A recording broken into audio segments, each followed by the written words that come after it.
अस्सलाम वालेकुम नाजरीन। कॉकटेल तोते रखने के शौकीन लोगों के लिए वीडियो बहुत ही ज़्यादा मुफीद साबित होने वाली है। सभी नाजरीन को मेरे चैनल चिक्स एंड बर्ड पर खुश आमदीद। मैंने कोशिश की है कि इस वीडियो में तफसील के साथ कॉकटेल के नर और मादा होने के फ़र्क को मुकम्मल बयान करूँ। नाजरीन, जो परिंदे घरों में हमने अपने लिए या बच्चों के शौक के लिए रखे होते हैं, इनकी अच्छे से देखभाल और हिफाजत की जिम्मेदारी भी हम पर फ़र्ज है और ये बहुत ही सवाब का काम भी है। जिन दोस्तों ने परिंदे नहीं रखे वो भी ये वीडियो ज़रूर देखें। मेरे बहुत से दोस्त परिंदे रख तो लेते हैं मगर इनकी हिफाजत नहीं कर पाते। मेरी सब दोस्तों से गुजारिश है, आप जो भी परिंदा रखें उसके बारे में ये ज़रूर मालूम करें कि उसकी अपनी आबाई इलाके की आबो हवा कैसी थी, वहाँ इसका रहना सहना किस तरह से था और इसकी नेचुरली खुराक क्या थी। नाजरीन, कॉकटेल परिंदे के नर और मादा में फ़र्क करना बाज़ औक़ात मुश्किल हो सकता है, ख़ास तौर पर जब वो जवान होते हैं। अलबत्ता कुछ इलामात और खसूसियात हैं जो इनकी जिन्स की शिनाख्त में मदद कर सकती हैं। तो सबसे पहले हम इनके परों के रंग से इनका फ़र्क मालूम कर सकते हैं। नर आमतौर पर ज़्यादा चमकदार और शोख रंगों के होते हैं। इनके सर और चेहरे पर ज़्यादा जरी या ऑरेंज रंग ज़्यादा तेज़ नुमाया होता है। और अगर मादा की बात करें तो मादा के रंग ज़्यादा मध्यम और कम चमकदार होते हैं। इनके चेहरे और सर पर कम जर्दी या ऑरेंज रंग होता है। व्हाइट अल्बेनियो को छोड़ के बाकी जितने भी कॉकटेल हैं, आपने देखा होगा कि उनके चीक्स पर जर्द रंग का निशान होता है।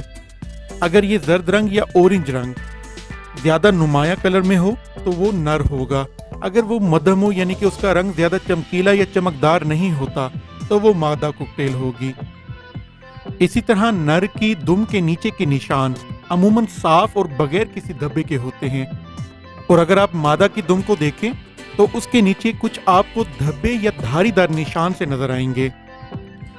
इसी तरह आप कॉकटेल को अगर कहीं बैठा हुआ देखें तो इनके बैठने के फर्क से भी आप नर और मादा का फर्क मालूम कर सकते हैं। नर कॉकटेल के पंजों के दरमियान फासला कम होता है, जबकि अगर कॉकटेल मादा होगी तो उसके पंजों के दरमियान का फासला ज्यादा होगा। तो इस तरीके से भी आप नर और मादा का फर्क मालूम कर सकते हैं। अब अगर बात करें इनके रवैये की बुनियाद पर तो आवाज़ें और बोलने की वजह से भी इनका फ़र्क मालूम किया जा सकता है। नर ज़्यादा बातूनी और मौसीकी के शौकीन होते हैं। ये मुख्तलिफ आवाज़ें निकाल सकते हैं और बाज़ औक़ात आसान अल्फाज भी सीख सकते हैं, जबकि मादा अमूमन कम बोलती है, कम शोर मचाती है और इनकी आवाज़ ज़्यादा नरम होती है। इसी तरह अगर आप कॉकटेल को आईने के सामने रख दें तो नर आईने के सामने ज़्यादा दिलचस्पी का मुजाहरा करते हैं और अमूमन अपनी अक्स के साथ ज़्यादा से ज़्यादा वक्त गुजारते हैं, जबकि मादा आईने में कम दिलचस्पी रखती है। जब कॉकटेल जवान होते हैं तो उनकी जिन्स का पता लगाना मुश्किल होता है। जैसे जैसे वो बड़े होते हैं इनके रंग और रवैये ज़्यादा नुमाया हो जाते हैं, जिससे इनकी जिन्स का तयन करना बहुत ज़्यादा आसान हो जाता है। अगर ज़ाहिरी इलामात और रवैये से जिन्स का तयन करना मुश्किल हो तो डीएनए टेस्टिंग एक मोतबर तरीका है।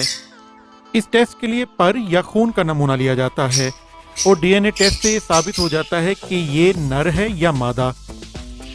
नाज़रीन, ये बात जान लें कि अच्छी ब्रीडिंग के लिए प्रॉपर पेयर का होना बहुत ज़्यादा ज़रूरी है। अगर दोनों मेल होंगे तो आपको ब्रीडिंग हासिल नहीं होगी। इसी तरह दोनों फीमेल होंगे तो भी आपको ब्रीडिंग हासिल नहीं हो सकेगी। अगर मादा अंडे दे भी देगी तो उससे बच्चे नहीं निकलेंगे, यानी कि वो अंडे जो हैं फर्टाइल नहीं होंगे। तो ब्रीडिंग के लिए आपको नर और मादा का फ़र्क करना लाजमी आना चाहिए। उम्मीद करता हूँ आज की वीडियो आपके लिए बहुत ज़्यादा फ़ायदेमंद साबित होगी।